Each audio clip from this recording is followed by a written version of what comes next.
Well, hello everyone, and welcome to another very exciting Civilizations in Review. I'm here with Elaine Haddix, one of our fabulous content writers, and with me, as usual, Ana Campuzano, extraordinaire content writer and co-moderator. So thank you all for being here. We'll jump into the Qarmatian Empire very shortly, learning about this very interesting civilization. I'm excited to hear more about it from you, Elaine. But firstly, thank you for joining us here live on Facebook. We will also be cross-posting this to our website, our Instagram, our YouTube, and our Spotify. So you can engage with this article and the discoveries we will find out very soon for these next 30 minutes. But the best place to go is honestly on our website. That's where all of the main hyperlinks are, the full article that Elaine wrote, and more details about this very interesting civilization. With that said, thank you all for being here. I will throw it to Ana to read the 101 word introduction.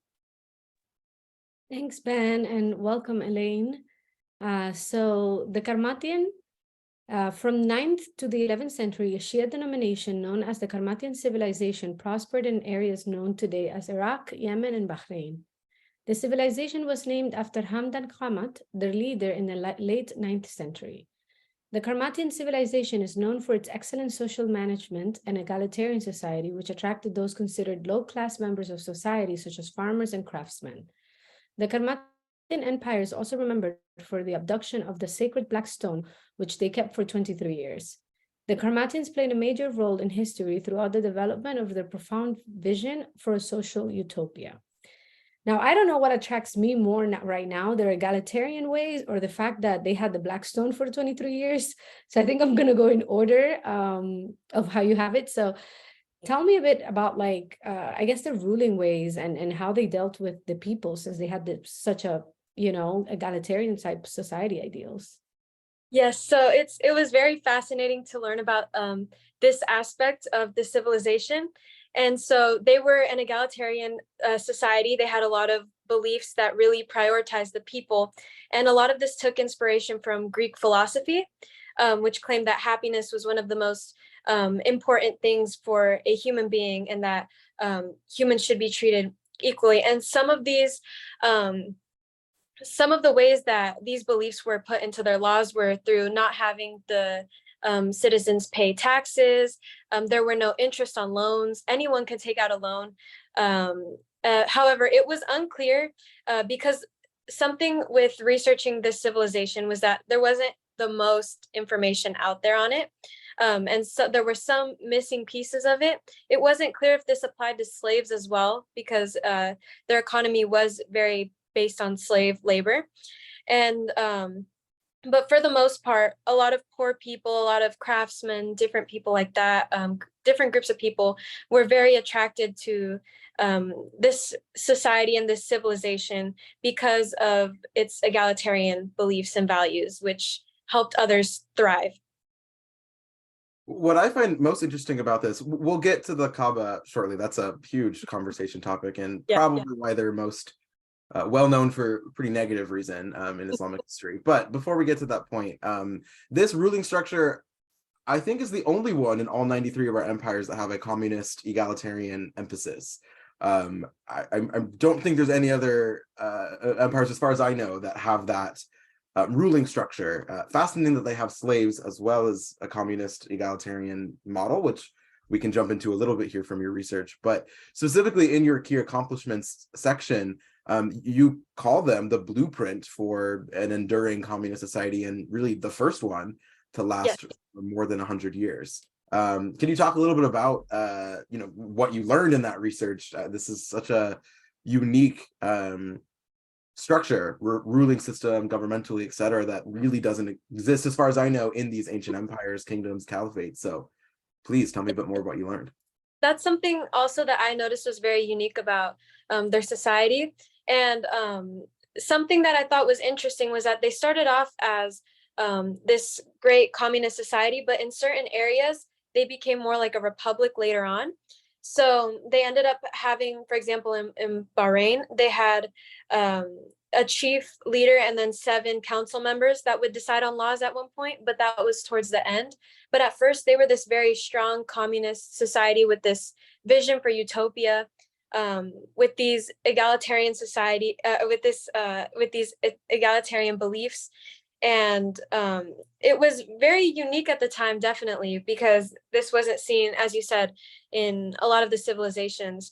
I also thought it was very fascinating how they had slaves and had an egalitarian society, because there were over 30,000 Ethiopians who were enslaved. And something that the research was unclear on, as I said before, was that it didn't say whether or not these values applied to the slaves as well. So I think that that would have been something interesting to find out too. But they were very concerned about community and the welfare of the citizens in this region. And that's something that stood out. And a lot of because they were such a strong communist society, I described it as being a blueprint, because for other communist societies, this was kind of the goal, to uphold something for a long period of time. That's very interesting. Actually, I wonder how that worked. Like, that's an interesting take. You have 30,000 slaves, but at the same time, you're very, like, you find it very important to uphold the rights of people and kind of live in the social, or attempt to live in the social utopia sort of vision. So I wondered, I also wondered, like, how was it that the treatment were for these people, and why did it come into their power in the first place? But in your economics section, it looks like they were actually there to be more like workers, or like part of the production process. Because I would assume, like, or I could ask you, I guess, like, how do they sort of make their money then, if they didn't, get taxes from the people? Like, how do they build up the kind of like the economic side of their, I guess, presence in this area? Well, something that's worth noting is that something that I did research on was that the land that they occupied was very wealthy land, and it was very unclear. Again, there was kind of not a lot of specific information on things. Something I noticed was that there was a lot of very general information, but as for specifics, a lot of the articles I went into that were trustworthy and credible did not really go into detail on those sorts of things.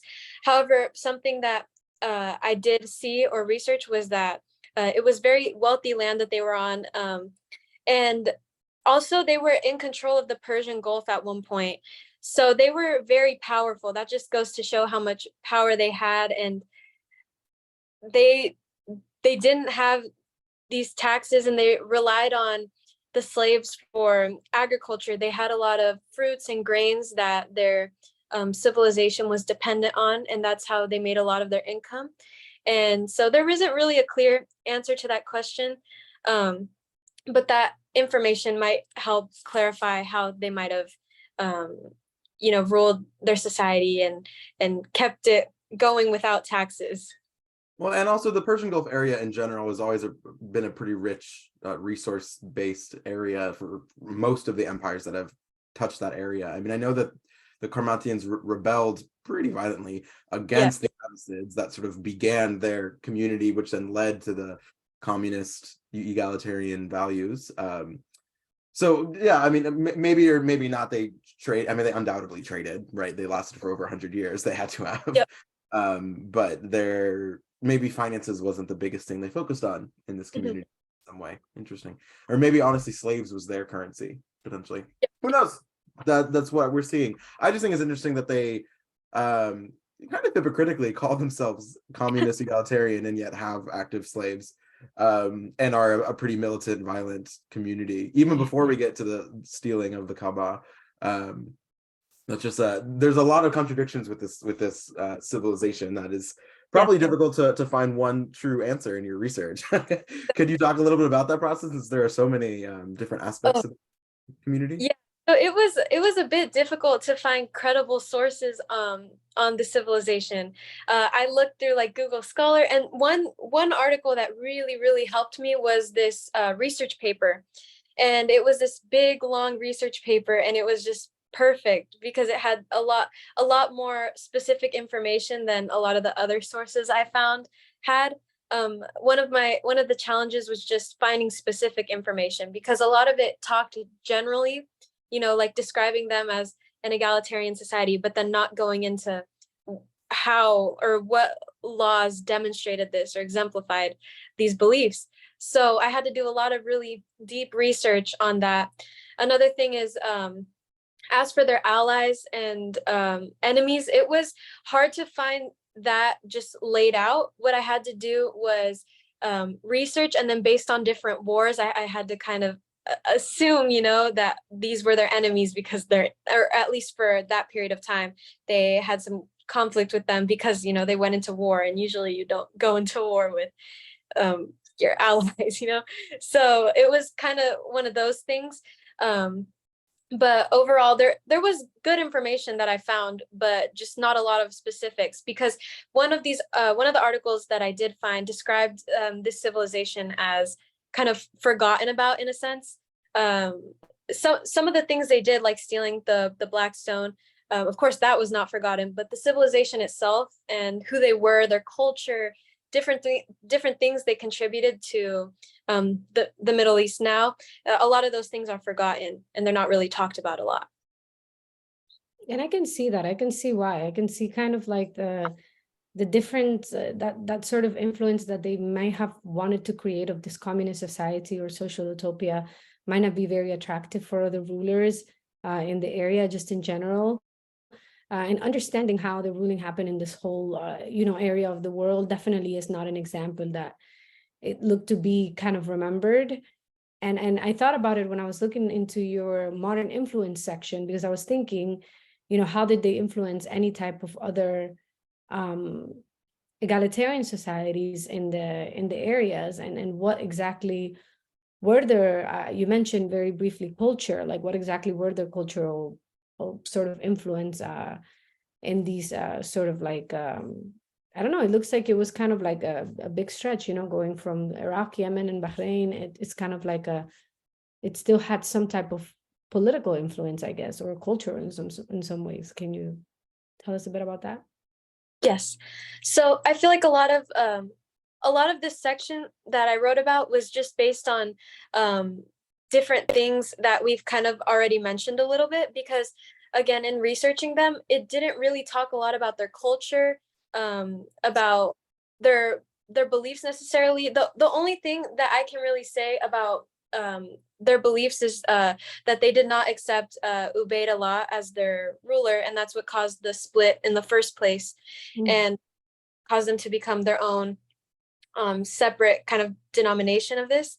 And so something that they've contributed is just their beliefs, and this has gone, there are certain groups of people that still carry some of these beliefs or have these this influence in their beliefs. There are even certain groups that unfortunately use violence, and they carry out these beliefs in violent manners, unfortunately, or they misinterpret some parts of what the Qarmatians really stood for. But unfortunately, there are some groups that do this. But so I feel like their beliefs have definitely been something that have carried on and are still seen in our modern world. And again, their communist society and how that serves as an example for other communist societies that want to last for a long time. And that's mainly where I've seen their influence. Yeah, you did say that it was the long-standing one of the earliest long-standing communist societies. So that's definitely a modern influence in there, a very important one of that. I mean, to give Islamic scholars some credit, they desecrated the Black Stone, the Kaaba. So that's probably why the majority of scholars now are very negative to this community. Yeah. I mean, granted, they broke away from the Abbasids, were a militant group, began enslaving, but also communist egalitarian, but then stole the Black Stone. So as far as I know, and please definitely tell me more, but as far as I know, the Black Stone is what is in Mecca. It is the center. It is the holiest place in Islam. And the Qarmatians on their Hajj stole this stone to bring it back to their area, I think in Bahrain. So that would be the new place for the Hajj. That was the reason for that stealing. After 23 years, it was finally returned with several irreparable damage to that stone. That's like the rough story that I know, but I'm curious in your research, why did they do this? More details you have about this crazy. Same, I give up. Tell us why. Yeah. So this is something that they were, notorious for. This is something that, again, this is also, and why they're not really, when people think of this group of people, they don't really think of them very positively because of this. And before, something I'd like to mention is that they were admired by other civilizations and groups of people because of how great they were running as a society and how they were able to last for so long. However, when they stole the Black Stone, this really tainted their image, and and then it caused people to look down on them for a good reason. This is something that it's a relic that is very important in Muslim tradition, and so they attacked the area where it was at, and they stole it, and then they took it back to their capital. And then once they had it in their capital, they held it for 23 years, and they would not accept ransom for it at first. People, or the Abbasids, would try to offer them money, but at first they were not accepting it, which is why they kept it for so long, because people were trying to get it back. This was something very, very important. And then finally, they did accept a ransom for a great deal of money. It did not specify how much specifically, but it was just said that a lot of money was offered. And so finally they were able to return it. However, it was broken, and there are a lot of different sources that say different numbers. Some say like 7, some say just a whole different number. So in my article, I did not specify how many pieces, but it was broken into many different pieces, which is it was very sad and unfortunate, and just the Muslim community was devastated by this, just completely devastated. And still are today. This happened Yes. in the 930, I think, Yeah.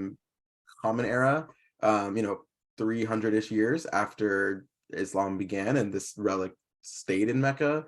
It's I think rightfully so, pretty negative damnation of this community for them stealing. Yes. They were Muslim, they practice Islam, and for whatever reason took it upon themselves to steal this relic. There's a lot of more details about the Kaaba and the Black Stone. Please look it up just in general. I think it's interesting for Islamic belief, and that is one of the many reasons that Mecca is the location, is because that's where the Black Stone, except for 23 years, has always been. But yeah, it's something that we definitely can't not talk about, and as potentially great as their egalitarian society was built up for, this will forever leave a pretty negative mark on this civilization. It's the only thing I knew about them before reading, so it's interesting to know that they have other aspects to this empire. I honestly read them as a militant group that stole the stone. That's the only thing I knew about them, which is not incorrect, but there's a lot more to this community, so I do appreciate you giving us more of this background. I don't know, Anna, if you have a reaction to this story. Yeah, I'm trying to understand what was the purpose, or because they didn't accept ransom at first.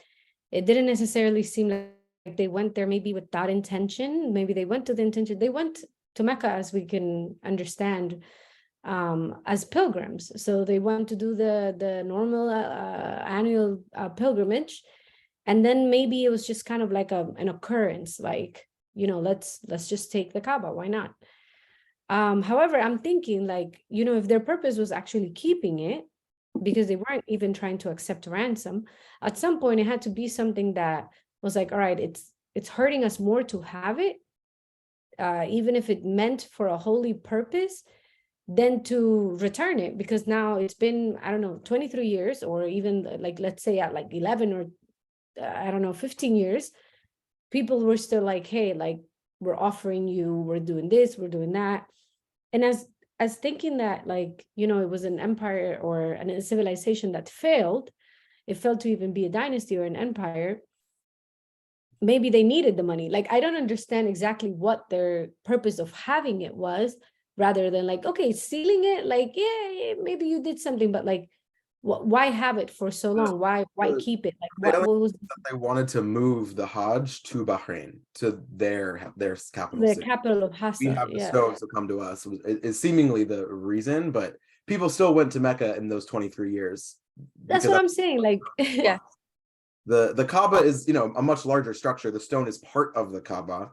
right. The Kaaba was still there, just they physically stole the stone, which is No, and the idea of going to Mecca for the pilgrimage was still going to be and it was still going to be there. You can't just like Yep. remove history. So this is, I think it's just such a weird, funny, but also like I want to know what they were thinking. Like why did you keep it for so long, or like not return it, or what was the purpose? And then why did you decide to just kind of give it up for a bunch of money? Like, I don't know. It's a very interesting thought. That is a question that I was thinking about as well when doing the research.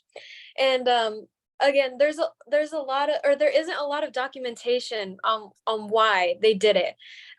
Something that I read about was just, they did this as an attack.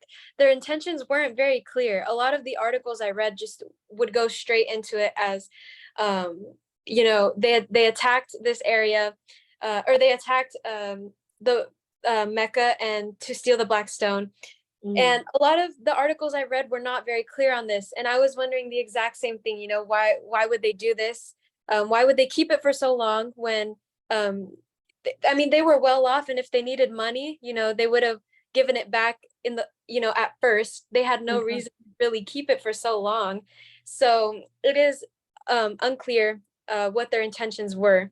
But this was something that really affected and still does affect, as you said, Ben, the Muslim community. And it really was something devastating. And it's unfortunate that there's not documentation on this, because, I would love to understand why they did this and what the purpose of it was.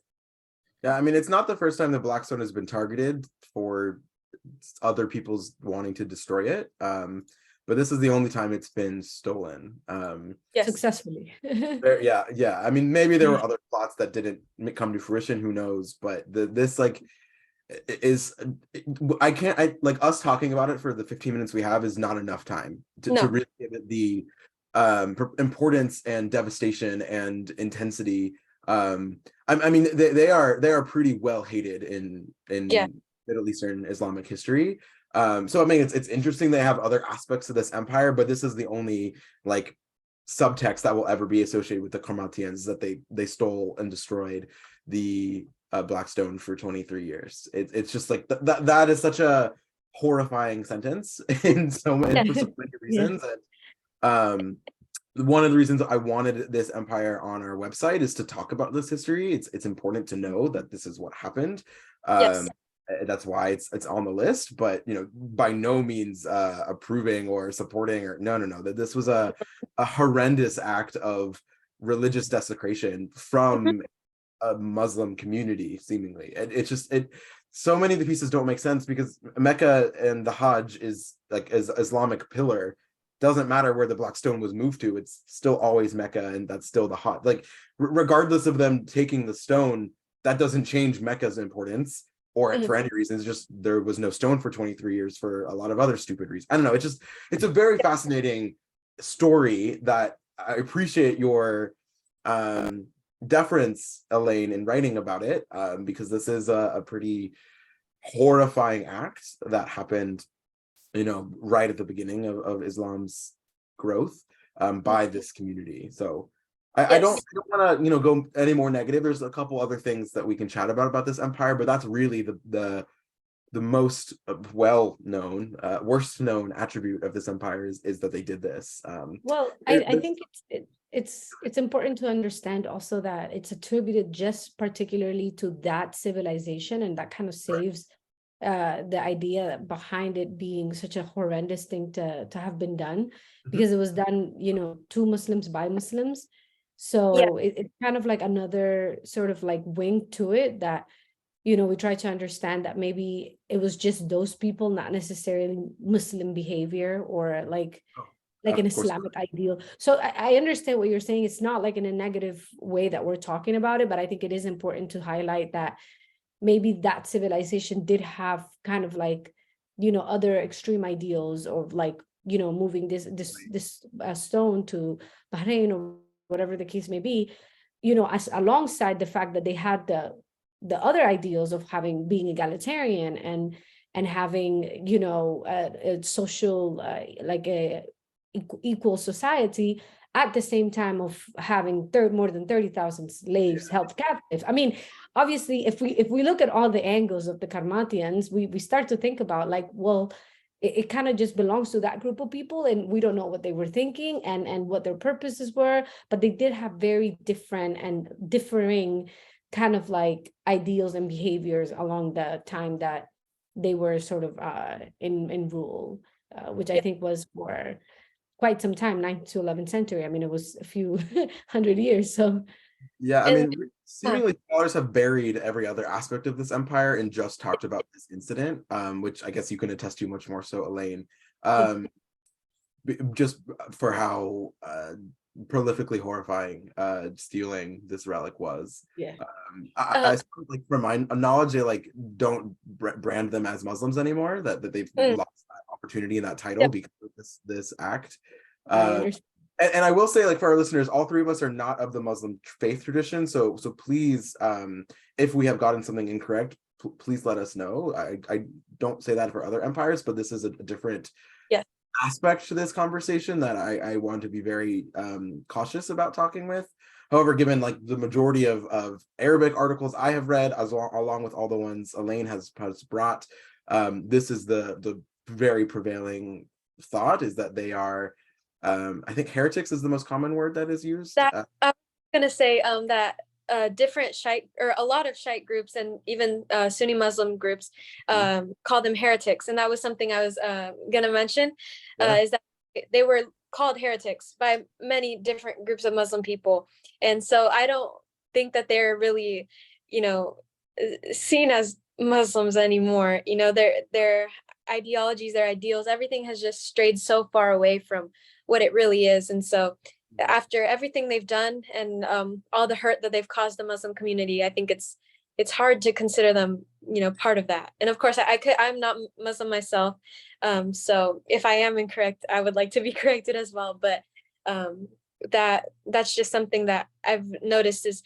just all the harm that they've caused the community, and it's sad. And also, as I said, I think I said this earlier, there are groups of terrorists now that also follow their beliefs and claim themselves to be still part of kind of their beliefs and carry some of their same ideologies, but they have used this to commit acts of violence and terrorism, unfortunately. So it's hard to really associate them with the Muslim community after all of this.